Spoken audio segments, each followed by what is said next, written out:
လာပါဒီလိုင်း page မှာပြန်ပြီးကြိုဆိုပါရစေဒီဗီဒီယိုမှာတော့အမအနေနဲ့ part 2ရဲ့ access ဘာသာရပ်ကိုဘယ်လိုမျိုး3လဖြစ်နေပေါ့နော်ဘယ်လိုအောင်မြင်ခဲ့လဲဆိုတဲ့အကြောင်းအရာလေးကိုပြပြပေးတော့မှာဖြစ်ပါတယ်ဒီဗီဒီယိုထဲမှာဘယ်ကြောင့်တက်ခဲ့လဲဘယ်လောက်ကုန်ကြတယ်လဲဘယ်လိုစာလေ့လာခဲ့လဲဆိုတဲ့အကြောင်းအရာတွေအပြင်အများစုပေါ့နော် ACC group တွေမှာမေးကြတယ်3လတန်းတက်ပြီးတော့ဘယ်လိုမျိုးအောင်လုပ်လဲဘယ်လို survive လုပ်ခဲ့လဲဆိုတဲ့အကြောင်းအရာလေးကောင်းတာတွေဆိုတာတွေကိုပြပြတော့မှာဖြစ်ပါတယ်ပထမဆုံး access ကိုကဒီချက်တော့ကျူလာရဲ့ဒီချက်ဝတ်တန်ပေါ့နော်ဒီချက်ဝတ်တန်ရဲ့3လတန်းတက်ခဲ့တယ်တင်တန်းကြီးက access က3သိန်းနဲ့မှ9000ဒါပေမဲ့အဲ့ဒီတော့ Alibaba discount ရတယ်3သိန်း2000နဲ့ရခဲ့တယ်ပေါ့နော်တင်တန်းကြီးကပြီးတော့ဆောင်းမွေးကြီးကကြတော့143ပေါင်143ပေါင်ကိုအဲ့ဒီတော့ rate နဲ့ဆိုရင်8သိန်းခွဲပေါ့နော်အဲဆိုရင် access ကိုအားလုံးပေါင်း3သိန်း1000နဲ့မှ9000ကုန်တယ်ပေါ့နော်တင်တန်းကြီးရဲ့ဆောင်းမွေးကြီးဘယ်လိုမျိုးလေ့လာခဲ့လဲပေါ့နော်နောက်တစ်ချက်ကအဲ့တော့3လနဲ့တက်တဲ့အတွက်ကြောင့်မလို့တော်တော်လေးတော့အဆင်မပြေခဲ့ဘူးစာလုံးချိန်ရဲ့အလုံးချိန်ရဲ့နဲ့တော်တော်လေး management လုပ်ပြီး time management တေချာလုပ်ပြီးဖြည့်ခဲ့ရတယ်ဒါပေမဲ့မဖြည့်ခင်မှာပထမဆုံးလုပ်တာကမိကုန်း type ကိုလေ့လာတယ်access ဒီ100ဘူးမှာ60ဘူးမှာဒီပဲ choice ဖြစ်တယ်40ဘူးက exam ပေါ့နော် exam နဲ့ဒီ full set လုပ်ရမယ်ပေါ့အဲ့ဒီမှာ section A က test တွေအကုန်လုံးမေးတယ်တခုမှချန်လို့မရဘူးအဲ့ဒါ30ဘူးပါတယ်2မှတ်တက်30ဘူးပါတယ် section B မှာက10မှတ်တက်3ပုံနဲ့30ဘူးမေးပါတယ်အဲ့ဒီမှာ CGD IHD VAD မေးပါတယ်အဲ့ဒီ CGD IHD VAD ကိုကြတော့ section B လေးကြီးပဲလုပ်တယ်သူတို့ကကြတော့ section C နဲ့ပတ်သက်တဲ့15မှတ်တက်နေမတွက်ဘူးအဲ့တော့ section B မှာဒီ3ခုပဲလုပ်လိုက်တယ်ပြီးတော့ section C အတွက်ကကြတော့ ID နဲ့ CD နဲ့လုပ်လိုက်တယ် ID နဲ့ CD မှာ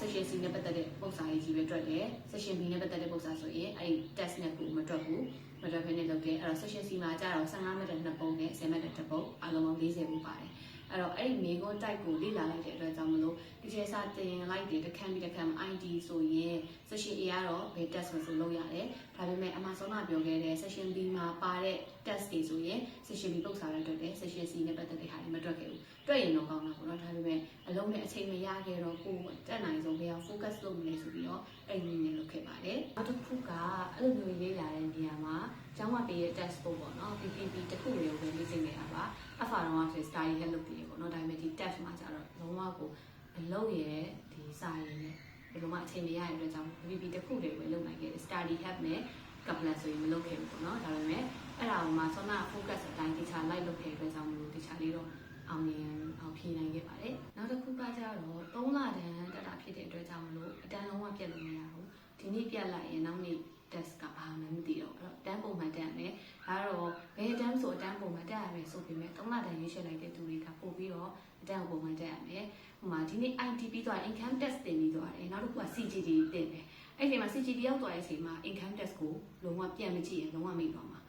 အဲ့တော့3လတန်းဖြစ်တဲ့အတွက်ကြောင့်စာလုံးချိန်ရော revision ရောဒီ3လပဲရှိတာအဲ့တော့ CGD ရောက်သွားပြီလေ ID ရဲ့ note တွေကိုအများနဲ့ပြန်ဖတ်နေရမယ်ပုံစံလေးတွေ့နေရမယ် CGD လည်းတင်နေတဲ့အချိန်မှာတခြား test တွေကိုလည်းမေ့လို့မရအောင်အဲ့တော့နောက်တစ်ခုအမားလုပ်တဲ့နည်းလမ်းကြတော့အတန်းပြီးသွားပြီဆိုတာနဲ့တီချယ်ပေးတဲ့ note အပြင်ပေါ့နော်ကိုယ့်ဘာကို test book ကိုင်နေ test book ကိုင်ပြီးတော့တီချယ်ပေးတဲ့ note အပြင်ကိုထပ်ပြီးတော့သိကျင်တဲ့မှတ်ချင်တဲ့ဟာကို note တည်တဲ့စာအုပ်တည်တဲ့ထုတ်ထားပါတယ်အဲ့တော့အဲ့ဒီ note ကိုနေရာကြီးဖတ်တယ်အဲ့2လခွဲပေါ့နော်3လတန်းဆိုပြီးမှစတဲ့ရ2လခွဲပဲရှိတာအဲ့2လခွဲလုံးက note ကိုပုံမှန်ဖတ်သွားတယ်အဲ့တော့ပုံစံလေးပြန်မလုပ်ဖြစ်ရင်တော့ CCD ရောက်သွားတယ်ပဲ ID ရဲ့ဟာကိုမှတ်မိရပေါ့နော်ပြီးရင်နောက်တစ်ခုက test မှာတိတိလေးမှတ်တာအရင်များတယ် test rate တွေမှတ်တာရှိရ fixed amount ပေါ့နော် annual allowance ရှိ test တစ်ခုနဲ့တစ်ခုမတူဘူးအဲ့လိုမျိုးဟာတွေဒီ note အမြဲတမ်းဖတ်နေမှာမှတ်မိမှာပါဆောင်းပွဲမှာအဲ့ဒါတွေက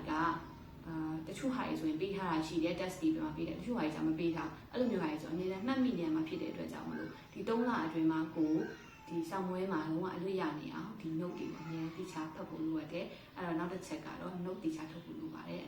နောက်တစ်ခုကကြတော့ဒီပါတူပါလာအများစုကတော့ computer base ဆိုအကုန်လုံးသိတယ် laptop ကျွမ်းရမယ် excel ကျွမ်းရမယ် word ကျွမ်းရမယ်အဲ့မဲ့ဒီ test မှာကြတော့အများဆုံး excel ပဲသုံးတာအဲ့တော့ excel ကျွမ်းရမယ်အဲ့မှာ section A နဲ့ section B ကကြ multiple choice ဆို excel မသုံးအောင် section C မှာ excel နဲ့တွေ့ရတယ်ဒါပေမဲ့အမှား practice လုပ်ခဲ့တဲ့ပုံစံကကြတော့ section A B C အကုန်လုံးပေါ့နော်အဲ့ဒါကို teacher ကတန်စပြီးတော့စတင်ပြီးဆိုခဲ့တဲ့အတိုင်းစာအုပ်နဲ့ဆိုလို့ note ပဲမှတ်တယ်ကျန်တာအကုန်လုံးကို excel နဲ့လုပ်ပါတယ်section A ရဲ့2မှတ်တန်တွက်တဲ့ပုံစံလေးဆိုလည်းပဲ excel နဲ့ပဲလိုက်တယ်ဒါကတော့ personal choice ပေါ့နော်ကိုအားတန်တဲ့ပုံမှာတွက်လို့ရတယ်လေ့ကျင့်လို့ရတယ်အများစုကကြတော့အကျန်းစာရွက်နဲ့ဒါတွေများများလေ့ကျင့်တယ်အမှား Excel နဲ့လည်းလေ့ကျင့်တယ်အဲ့လိုမျိုးလုပ်ပြီးတော့ဖြေခဲ့ပါတယ်အဲ့တော့Excel တီးတန်တော့ practice လုပ်စရာမလိုခဲ့ဘူးနောက်တစ်ခုက part 2 ဖြေတဲ့သူတိုင်းတည်တဲ့ pass exam ပေါ့နော်နှစ်လခွဲမှာအချိန်လုံးဝမရခဲ့ပြီမြဲ pass exam ဖြေပြအောင်ဖြေခဲ့ပါတယ်ACC practice platform ကပေါ့နော် platform ကနေပြီးတော့ဒီ pass exam ဖြေတဲ့အချိန်မှာ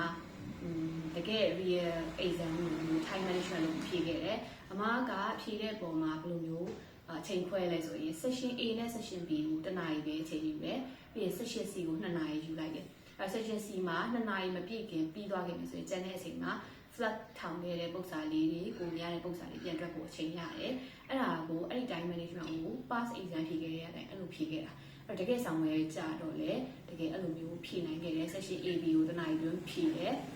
အရန်စဉ်းစားခဲ့တဲ့ပုံစံဆို flat ပဲထောင်ခဲ့တယ်ကြော်ပါတယ်ပြီးရ session C 2နာရီတွင်းပြန်ဖြေတယ်ဖြေပြီးတော့ကြံတဲ့အချိန်ကြာမှာ flat ထောင်ထားတဲ့ပုံစံလေး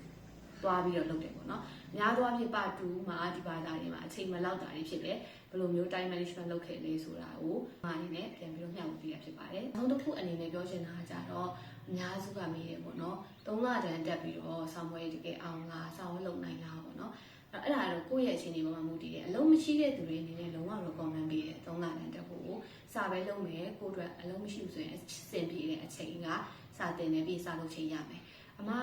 အဲ့ဒီဟာတက်တုံးကကြတော့အလုံးလည်းရှိတယ်လုံနေတဲ့အချိန်ပေါ့နော်ချိန်အဲ့ဒီအချိန်မှာ3လတန်းတက်လိုက်တဲ့အချိန်မှာလူကအရန်ကို society နဲ့ဝေးကွာသွားတယ်အတန်းတက်တယ်တက်ပြီးရင်အလုံးလုပ်တယ်အလုံးလုပ်ပြီးရင်အတန်းတက်တယ်ပြီးရင်အိတ်တယ်စားတယ်ကျန်တဲ့တငယ်ချင်းတွေအပေါင်းအသင်းတွေနော်ကိုယ့်ရဲ့မိတ်ဆွေတွေနဲ့အပြင်သွားပြီးတော့လူမှုဆက်ဆံရေးမရှိတော့ဘူးအဲ့လိုမျိုးတစ်ခုလိုဖြစ်ခဲ့တယ်ဒါပေမဲ့အလုံးမရှိတဲ့လူတွေအတွက်ကျတော့ time management တေချာ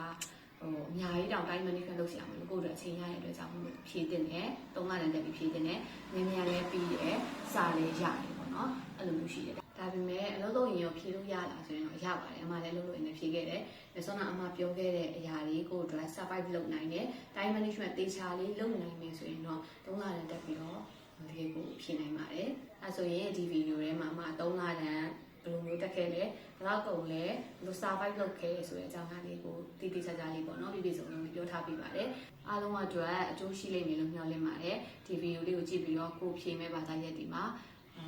ဘယ်လိုမျိုး time management လေးလုပ်မယ်ပဲဟာကို focus ထားပြီးတော့ပို့လို့ရင်ကိုအတွက်အောင်မှု chance ပုံများလဲဆိုတဲ့အကြောင်းအရာလေးတွေတည်တောင်းမယ်လို့မျှော်လင့်ပါတယ်အားလုံးကျေးဇူးတင်ပါတယ်